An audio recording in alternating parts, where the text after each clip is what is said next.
خدا باپ اور بیٹے روح القدس کے نام میں آمین۔ ہمارے لیے آج کی تلاوت رسولوں کے اعمال اس کے 15ویں باب کی 22ویں آیت سے 31ویں آیت تک تلاوت سماعت فرمائیں۔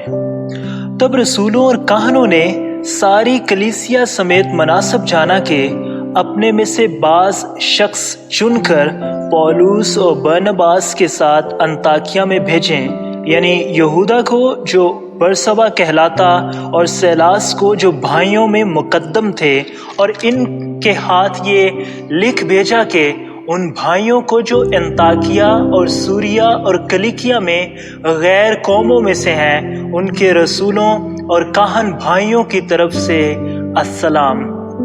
چونکہ ہم نے سنا ہے کہ ہم میں سے بعض نے، جنہیں ہم نے حکم نہیں دیا تھا، جا کر تمہیں اپنی باتوں سے گھبرا دیا ہے اور تمہارے دلوں کو پریشان کیا ہے۔ اس لیے ہم نے ایک دل ہو کر انسب سمجھا کہ بعض آدمیوں کو چنیں اور اپنے معززین برنباس اور پولس کے ہمراہ تمہارے پاس بھیجیں۔ یہ دونوں ایسے آدمی ہیں جنہوں نے اپنی جانیں ہمارے خداوند یسوع مسیح کے نام پر نثار کر رکھی ہیں۔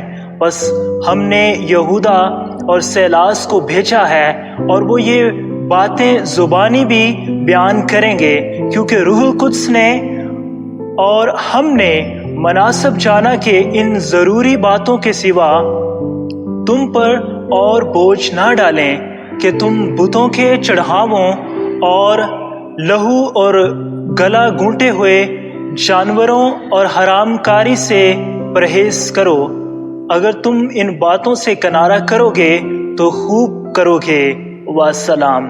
بس وہ رخصت ہو کر انطاکیہ کو گئے اور جماعت کو اکٹھا کر کے خط دے دیا، اور وہ اسے پڑھ کر اس تسلی بخش باتوں سے خوش ہوئے، اور یہودا اور سیلاس نے اس لیے کہ خود بھی نبی تھے بھائیوں کو بہت نصیحت کر کے تسلی دی اور مضبوط کیا۔ کلام اقدس کے پڑھے اور سنے جانے پر خدا کی برکت ہو۔